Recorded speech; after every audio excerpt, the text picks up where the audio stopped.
Vengeance by George Willson. Chapter 9. Corralling the Problem.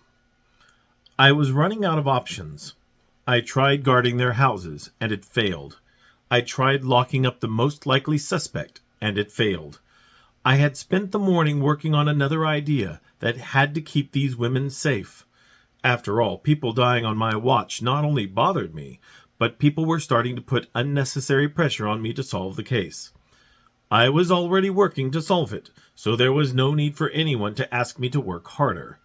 If anything, the added calls were slowing me down, so I stopped taking them to focus on what they were all calling about anyway.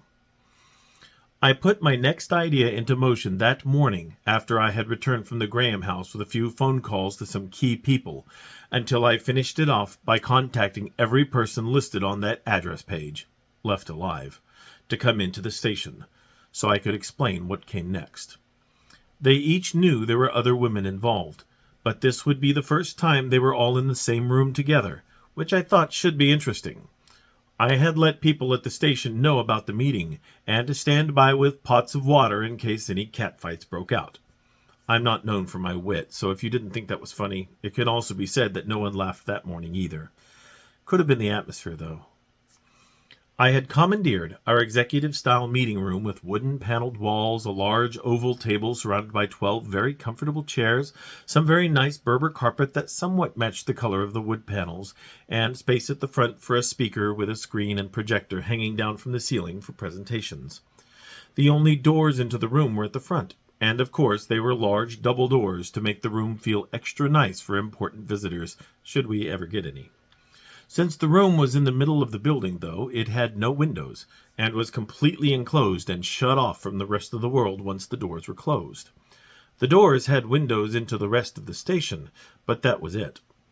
My thought was that these women did nothing wrong other than getting into bed with the wrong man, so it would not be right to punish them or make them feel any more uncomfortable than the situation already would be. Mindy Zimmerman was the first to arrive, and she quietly took her place in a chair at the back of the room. She was followed almost immediately by Athena Michaels, who brought her uninvited next-door neighbor friend Kathy Brackett with her, even though I had specifically said that they needed to come alone. Mindy was reading something on her phone when they entered. She glanced at them briefly, but went back to her phone after looking them over. They both sat in a pair of chairs near the front. "Here we are," Kathy said. "Thanks for coming with me," Athena said. "No problem," Kathy replied. "I think having everyone in this room together is nuts, not to mention cruel to you." Mindy looked back up at Athena. "Who are you?" Mindy asked her innocently. "Athena Michaels." "Michaels? I'm Hank's wife." "Really?" Mindy said in surprise. "He was married?" "I hardly think that excuses the relationship you had with him," Kathy noted coldly. "Student-teacher relationships are forbidden, so far as I've heard." "I didn't know he was married," Mindy said, ignoring Kathy. "Oh, that makes it worse. I thought it was just fornication, but I've committed adultery. I'm so sorry. I've got to pray." Mindy immediately bowed her head and prayed quietly, to the surprise of both Athena and Kathy. "She's devoted," Kathy said, turning to Athena. "I'm going to hate this," Athena said. Kathy nodded in reply when the doors to the room slammed open loudly, calling even Mindy's attention out of her prayer to the newcomer. Tricia Clark, a 21-year-old student, walked in with a marked strut in her step, blonde hair, tight clothing, and an upturned nose that indicated that she was the most important person to ever be in that room. "Well, here I am," she said. "When is this going to start?" She looked at the room's inhabitants and centered on Athena. She smiled and walked straight to Athena, practically invading her personal space, and looked closely at her, placing her face only inches from Athena's. Athena reflexively turned her head from the intruder. "Do I know you?" Tricia asked. "I don't think so," replied Athena, a bit perturbed. "Yeah, I do," Tricia said, standing up with a self-satisfied air. "You're Professor Michael's wife. I recognize you from your picture in your house." Athena hid her face in one hand. "Oh, have mercy," Athena said under her breath. "Yeah," Tricia continued, oblivious as to whether it was appropriate or inappropriate to do so. "After we made love, we'd lie in your bed all naked, and he'd tell me how much of a better screw I was than you." "I guess when you prostitute yourself to enough people, you pick up a few tricks," Kathy quipped, stepping in for Athena. "Who the hell are you?" Tricia asked, putting her nose up and puffing out her chest. Kathy stood before Tricia, her well-built form imposing compared to Tricia's slender build. "Athena's friend," she replied. "Geez, chill, Mr. Schwarzenegger," Tricia said, waving Kathy off. Kathy grabbed Tricia's shirt and pulled her close. Tricia struggled in vain against Kathy's grip. "I think an apology is in order," Kathy recommended. "Right, sorry," Tricia said rather insincerely, but knowing this was the best she'd get from the girl, Kathy released her. Tricia walked away from them down the table toward Mindy. She looked back as she found a seat next to Mindy at the back and muttered, "Bitch," loud enough for them to hear as she sat down. Kathy shook her head and quipped back, "Apparently dear Hank was into children." She looked at Athena, who was crying. She put her hand gently on her friend's back. "I'm sorry." "In our bed," Athena said, disbelieving. "We bought that bed together. We spent our first night together on it, and he just defiled." Kathy put her arm around Athena and pulled her close, comfortingly. Tricia laughed.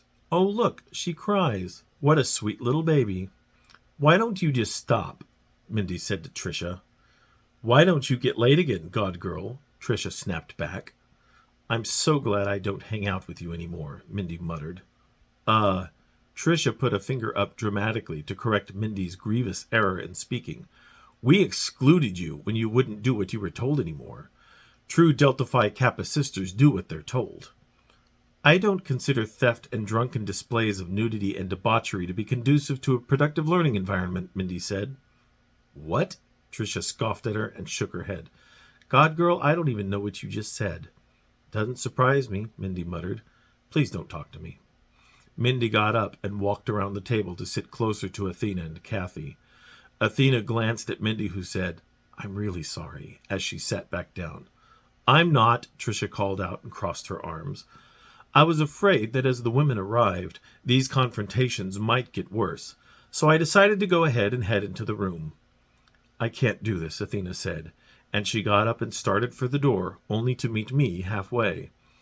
I looked into her eyes that were longing for nothing more than to hide from the situation she did not deserve to be in. If I'd had any other choice at that moment, I would have let her go, but her life was at risk too. "I'm afraid you have no choice at the moment," I told her without betraying any of the pity I felt for her situation. "Of course she has a choice," Kathy spoke up. "Do you have a subpoena or something?" I looked down at Kathy, still seated at the table. "Why are you here?" I asked. "To support my friend," she answered quite reasonably. "She's a wreck. Look at her." At this point, I could not make any exceptions to what I was doing. "I'm afraid this is a closed meeting," I told her. "Only those who are invited may attend. That I can do." Behind me, two more arrived.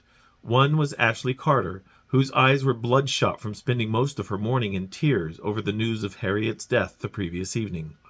I had persuaded the news to leave out the more shocking details of her murder, as knowing that the killer had tried to make some kind of statement with her body would only make the situation worse.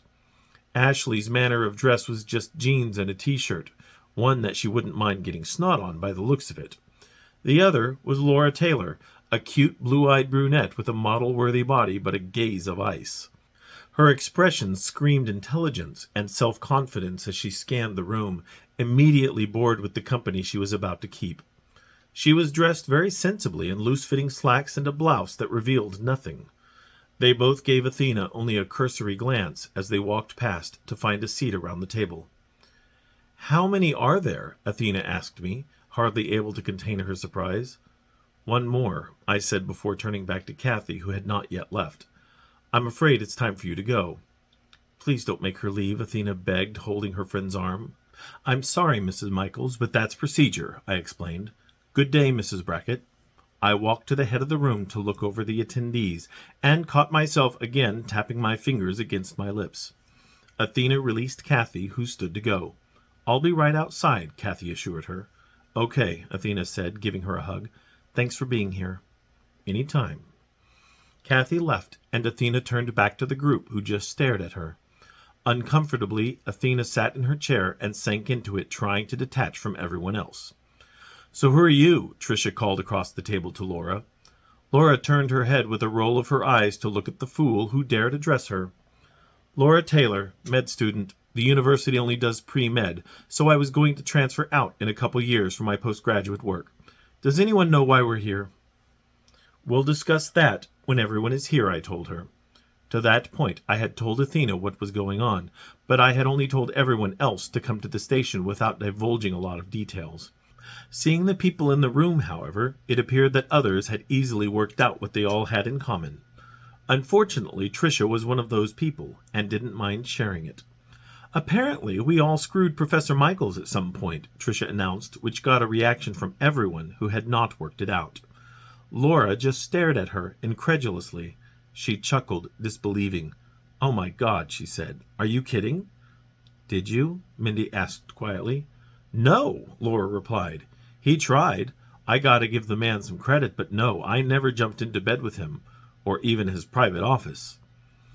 "Who are we waiting for?" Mindy asked me. "You said one more." Before I could respond without actually answering the question, the door opened for the last time, and Darla Hemingway walked into the room. She surveyed the faces in the room and shook her head. The girls reacted with equal surprise.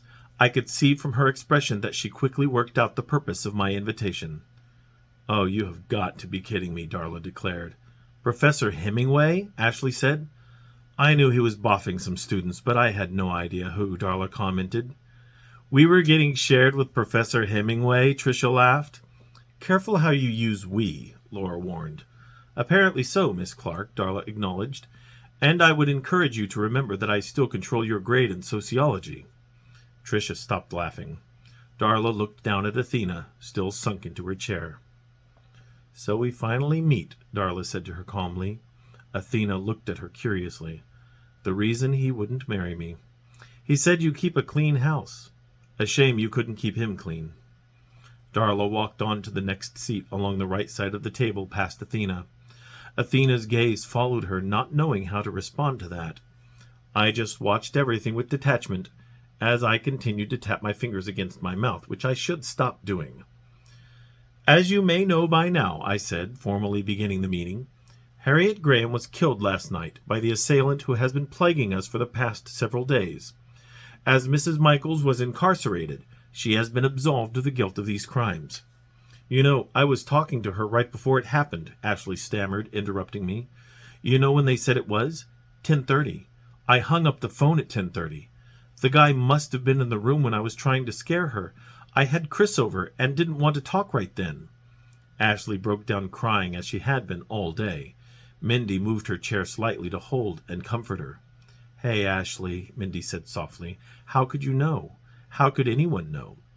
"Who could blame you when you have your guy over?" Tricia said, not coming off as comforting at all. "How do we know she's not in league with the guy?" Darla said, referring to Athena. Some of the other girls also nodded in agreement. "I understand your sentiments, ladies," I answered, "but the probable cause under which we were holding her became moot last night." I waited for anyone to respond before continuing. "You want to know what you all have in common. Hank Michaels had an address book, which he kept in the nightstand beside his bed. Now, I really couldn't care less what you've done with the guy in the past, but whatever it was, he felt you were worthy enough for him to scribble each of your names, addresses, and phone numbers in that address book. Hank's notation has made each of you a target." "But if he's got the page," Tricia said, "how did you know who we were?" I explained. "I was able to make out the impressions left by Mr. Michael's pen from when he made those entries.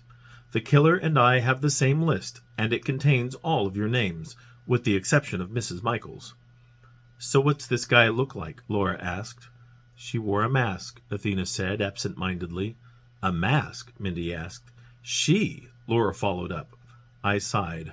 "According to Mrs. Michaels," I explained, "the killer is female, and was dressed completely in black with no visible skin. Over her head she wore a cloth, black, featureless mask of some sort. Since no one else has seen it, we can't be sure of what it looks like." "This is all well and good," Darla piped up, "but did you round us up just to warn us that one of us is getting toasted tonight, or is there another reason?" "It's been decided to take extreme measures to protect you," I said. "What kind of measures?" Tricia asked. "Tonight you'll be meeting up with Dr. Randall Quired, the director of the Bluffs Mental Health Facility." "The loony bin?" Tricia asked. "Happy Acres Rest Asylum?" I rolled my eyes. "The facility has a vacant wing in which you can stay until we can catch the killer. It's very secure, and you will be protected." I tried to tell them as straightforward and logically as I could, but of course they still complained. "You're locking us up?" Mindy asked. "I have church tomorrow." "That's not fair," Trish declared. "We didn't do anything, and it's a Saturday night." "Oh, this'll look good on my resume," said Laura. "Straight A's, time in the loony bin."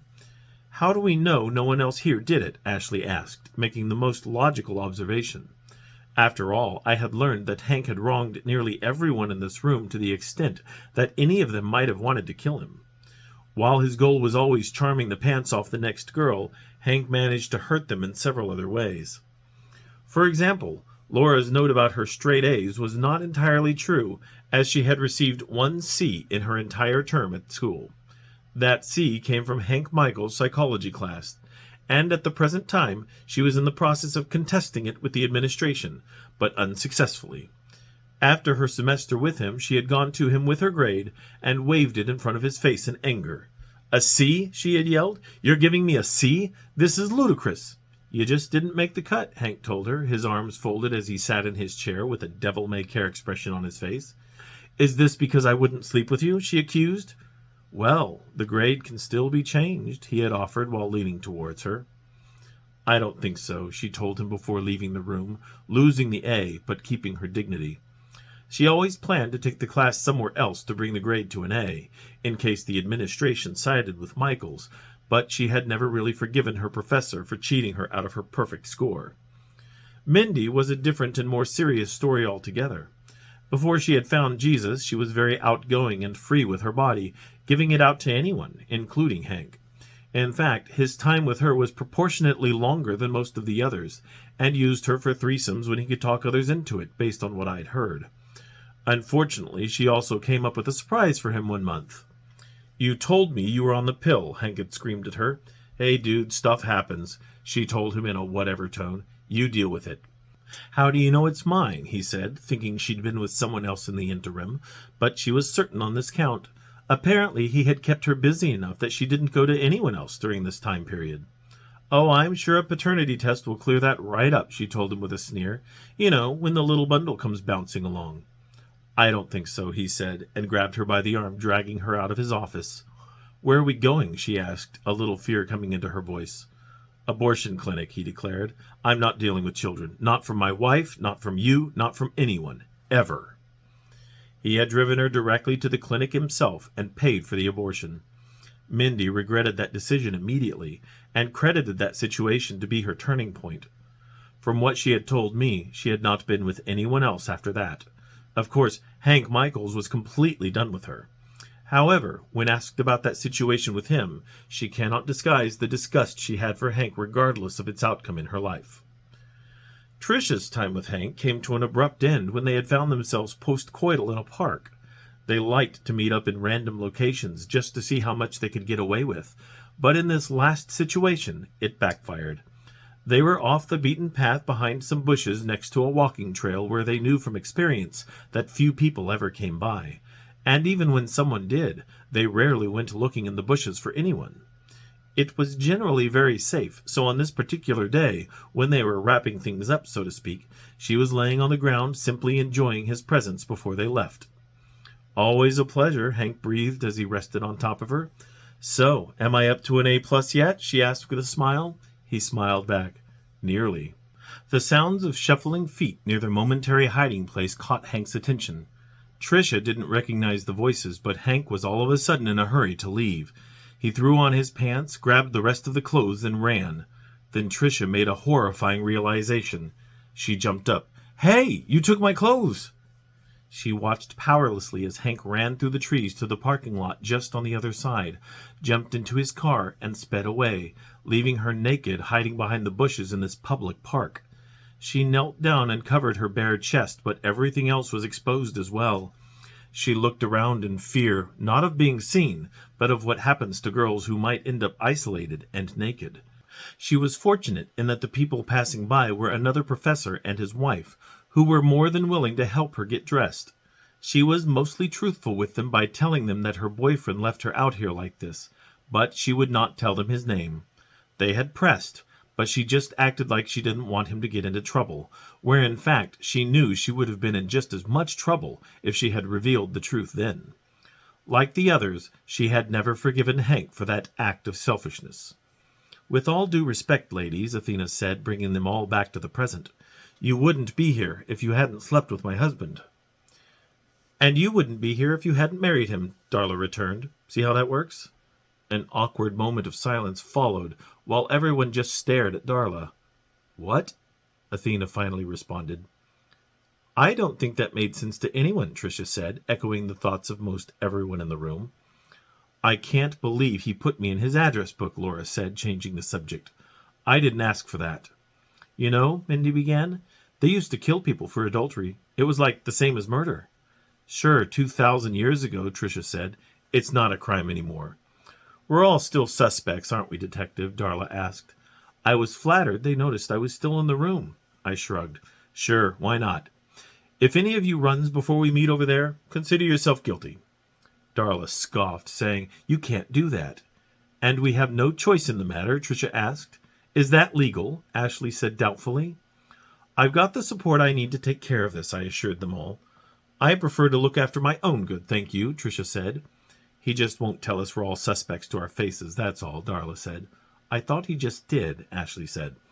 "I'm not thrilled about being put away for nothing," Laura said. "Okay, listen to me," I said, raising my voice above the cacophony. They quieted down. "We were supposed to have one more person join us here today. Linda Allen had gotten into her car at the university this morning, and that's where we found her, with her throat cut and her engine running. In broad daylight, and no one saw anything. Which of you will be next? We've tried to protect you out there, but whoever this is beats our every move. I'll be honest with you, I want to require this. I want to force every one of you into this facility, but I can't. You're right, it isn't legal. I can't force you. You caught me, congratulations. But this killer is getting more daring with every kill. I have to leave the choice to you, but I will encourage you to take advantage of this. Unless you have some other suggestions, this is it." The room was silent as this soaked in. It was hard to ignore the fact that their lives were at risk, and we were just trying to help. Sometimes people don't want help. They want to do it by themselves and make their own way, but there comes a time when everyone must find help within their society, and for these women, this was their one shot to survive. The facility was guarded and secure. We were certain this would help us either catch the killer within, or identify anyone who tried to gain access to kill them. It felt so perfect at the time. Darla was the first to break the silence. "Well, I guess I'm sold." "Me too," Tricia agreed. "This sucks, but I have a full life ahead of me," Laura joined. "I kind of want to live it." "Do I have an agreement from you all?" I asked. All 6 of them nodded in agreement, albeit reluctantly. The final question from Darla addressed the final elephant in the room. "Now, if this guy doesn't come after us tonight, and it's none of us, then what?" "We're doing the best we can to protect you," I assured them. "We're hoping to be able to figure this out before you all think you're living there." I didn't have a good answer for it, to be honest. Our one hope was that the killer would make a move while we had them all together, and we'd catch her. We hoped that would happen tonight, so we could put this to bed. On the one hand, it worked just like that. On the other hand, it failed because of it.